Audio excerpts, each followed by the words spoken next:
Write a couple of little songs because I can't do live streaming. I hope you're not all drinking too much. This is a song about hangovers.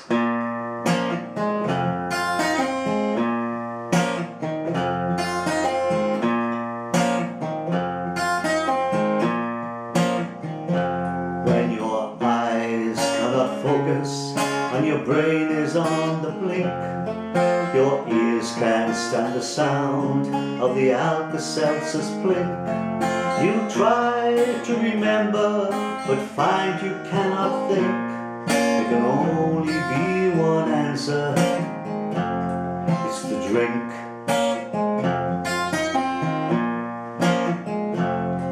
When you wake up in the morning and your body is all bruised, there's no knees in your trousers and you've only got one shoe. You pick up the paper to find your headline news. There can only be one answer. It's the booze. When your tongue is green and furry instead of smooth and pink, the bathroom carpet seems like a skating rink. And there's vomit down your trousers, there's vomit in the sink. There can only be one answer. It's the drink. When you lie on your bed and it's like you're on a cruise, the room is black and spinning, you don't know what to do. You pee in the wardrobe, thinking it's the loo. There can only be one answer. It's the booze. So when your eyes cannot focus and your brain is on the blink, your ears can't stand the sound of the Alka-Seltzer's blink, and your tongue is green and furry instead of smooth and pink. There can only be one answer. It's the drink. There can only be one answer. It's the drink. Right, this next little song is about the British sense of humour. Now, going back to music hall days, British sense of humour has always had this strong element of innuendo. From Max Miller to the Carry On films, people like Julian Clary and Joe Lycett. It's all innuendo. And as Humphrey Lyttelton once said on I'm Sorry I Haven't a Clue, ladies, if you want a good innuendo, I'm the guy to give you one. So this is my Carry On folk-in song. It's actually about a picnic, and if you see anything else in the lyrics, you've got a filthy mind.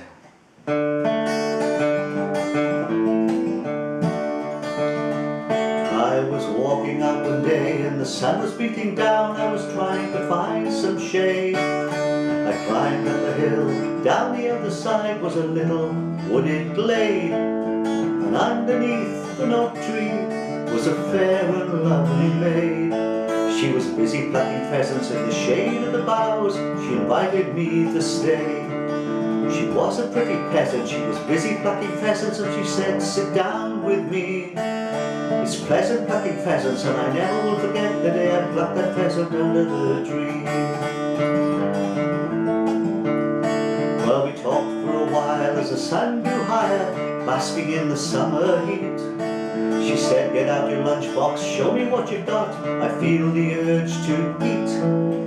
I've got 2 great big melons, and a juicy red cherry, and a sticky jam donut. You can lick the cream out, just give what you got to me. She was a pretty peasant, she was busy plucking pheasants. She said, sit down with me.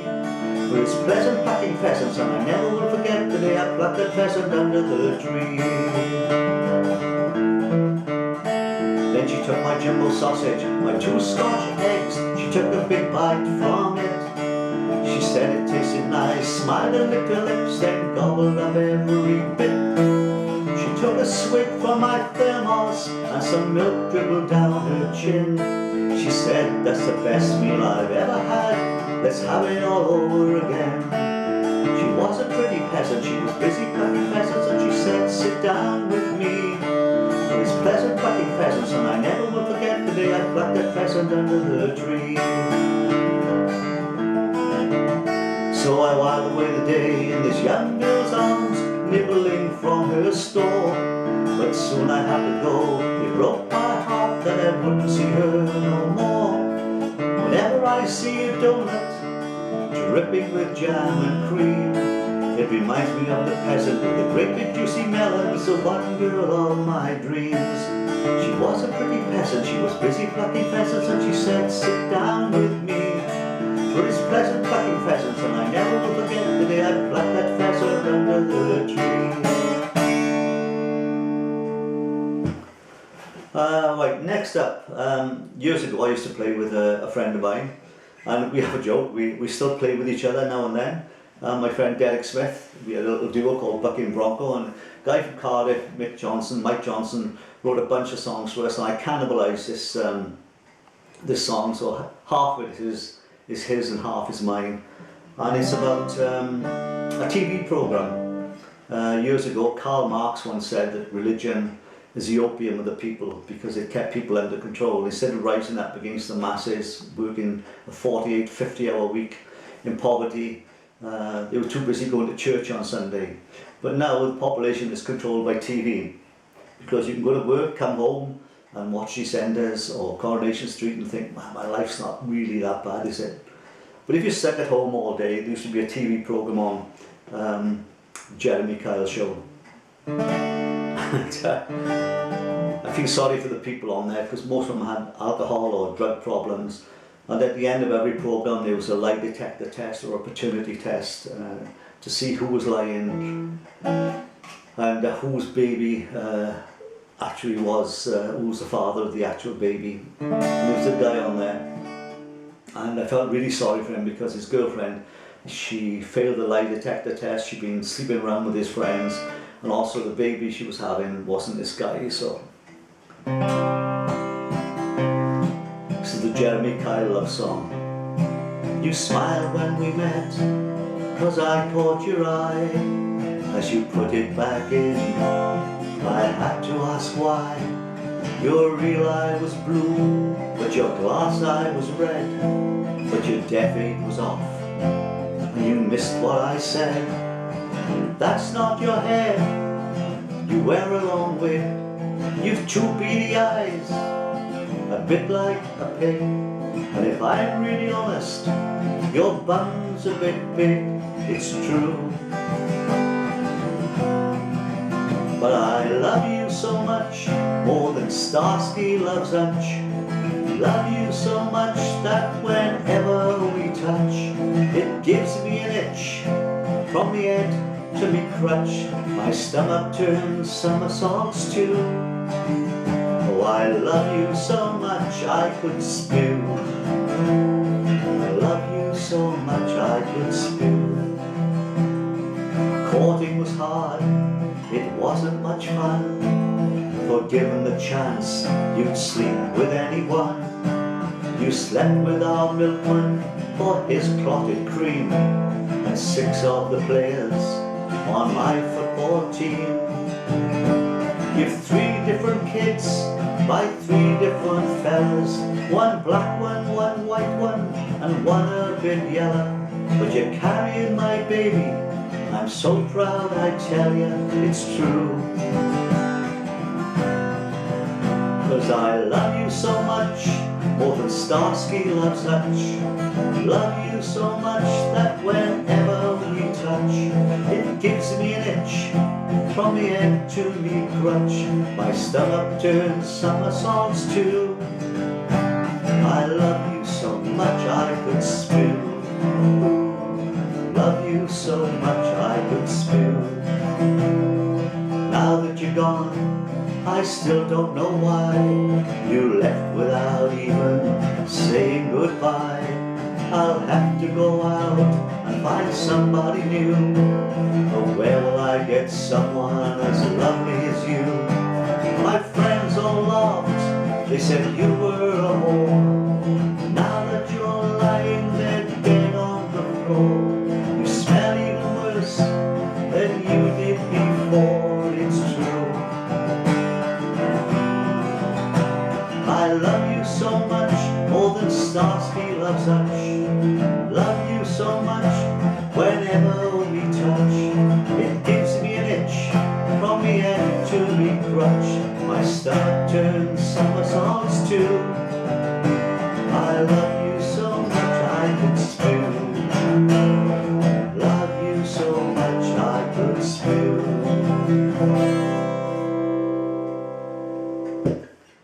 Well, I'm going to do a song by Tom Lehrer now. When this song first came out, it caused absolute outrage because it's about sex, and not just ordinary sex, it's about sexual deviation.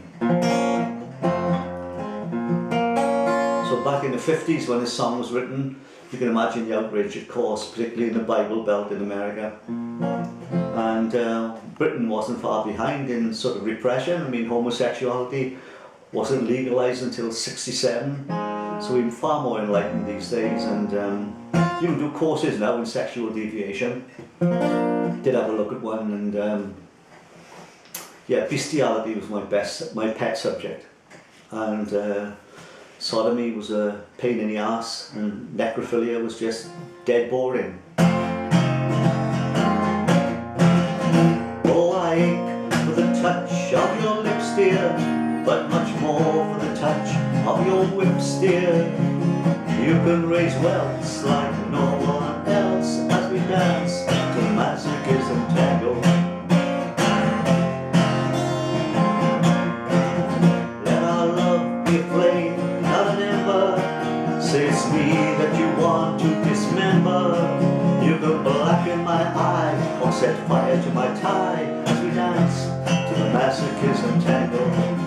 Your command, before you here I stand. My heart is in my hand, it's here that I must be.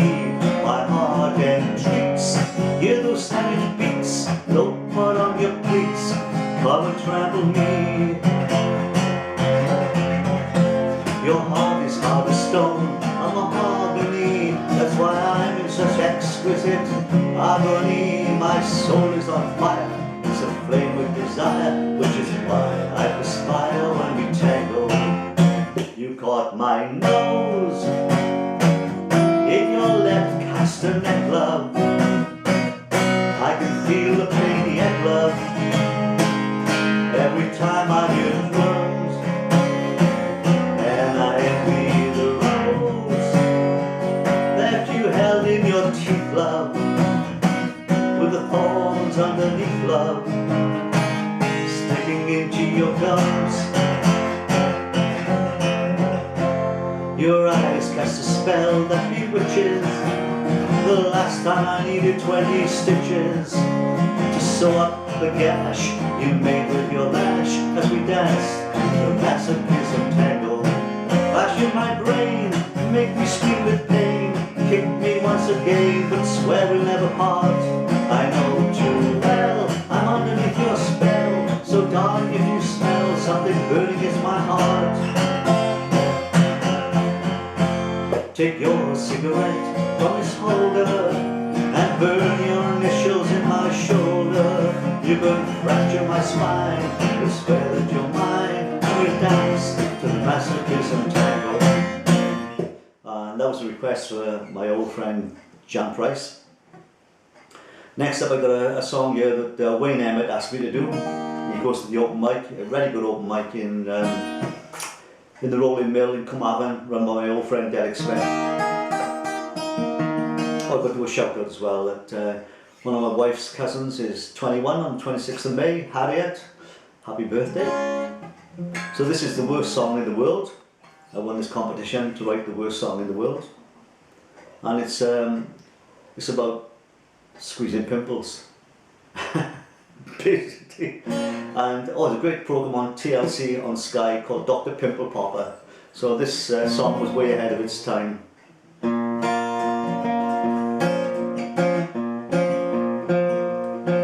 My girlfriend Donna loved to to squeeze the spots on my back. Some with heads of yellow and some with heads of black. She squeezed and squeezed every day till there were no more. Quite upset, she said goodbye and walked out through the door. Well, I knew I had to win her back through my own hard work and toil. So I set about the tricky task of cultivating boils. I pricked my skin with rusty pins and filled the holes with dirt. I never washed for a month and I never changed my shirt. Soon boils and spots and sores began to break out on my skin. I carefully picked the scabs off to allow some more germs in. Then one day I called her up and I asked her for a date.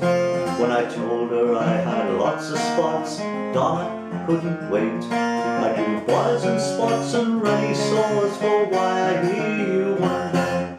It's like the old proverb says, an abscess makes the heart grow fonder. Well, I bet you're wondering what she did with all that runny pus. She saved it up in jam jars for a reason you'll soon suss. She kept this little restaurant whose name it doesn't matter, and she dipped her fish in the pus to make golden crunchy batter. She put some in her cake mix to make genuine spotted dick. She warmed some up for custard, then poured it on quite thick. For Italians she'd make pasta and served as a main course. She'd put a bit of blood with the pus for a real bolognese sauce.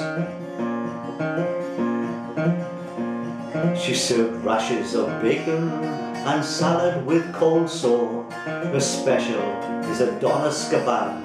Everyone shouts for more. And if the health inspector only knew, close her down today. But he likes the food at Donna's, it's got a spot in Egon Romae. I drew boils and spots and runny sores, for why I hear you wonder. It's like the old proverb says, an abscess makes the heart grow fonder. Well, I'm going to finish off this little set with a song about catching diseases. Could be coronavirus, could be STDs, which is sexually transmitted diseases. I say hi to my good friend Kerry Haggart as well. If you haven't heard of Kerry Haggart, check out his songs. Really good. I better say hello to Legs as well. Hi Legs. And he's got a great video on YouTube.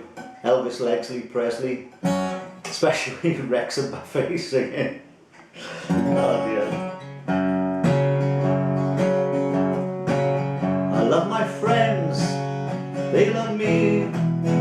We're as close as we can be, and because we really care, whatever we get, we share. Oh, I got it from Alice, she got it from Jim.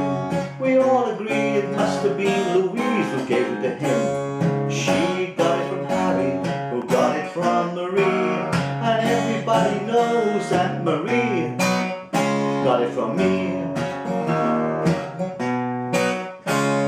Dave got it from Janice, she got it from Joan. She picked it up in County Cork, kissing the Blarney Stone. Pierre gave it to Lisa, who must have brought it there. He got it from Francoise and Jacques, aha, lucky Pierre. Max got it from Emma, she gets it every spring. She gets it from her daddy, who just gives her everything. She gave it to Daniel, whose spaniel has it now. Then Carrie went and caught it, and I'm still wondering how. But I got it from Alice, or maybe it was Sue, or Millie, or Billy, or Ginny, or Willie, it doesn't matter who. It might have been at the club, or at the pub, or in the loo. And if you would be my friends, then I might might give it to you. Well, thanks very much for listening, and hope to do this again sometime. Thank you.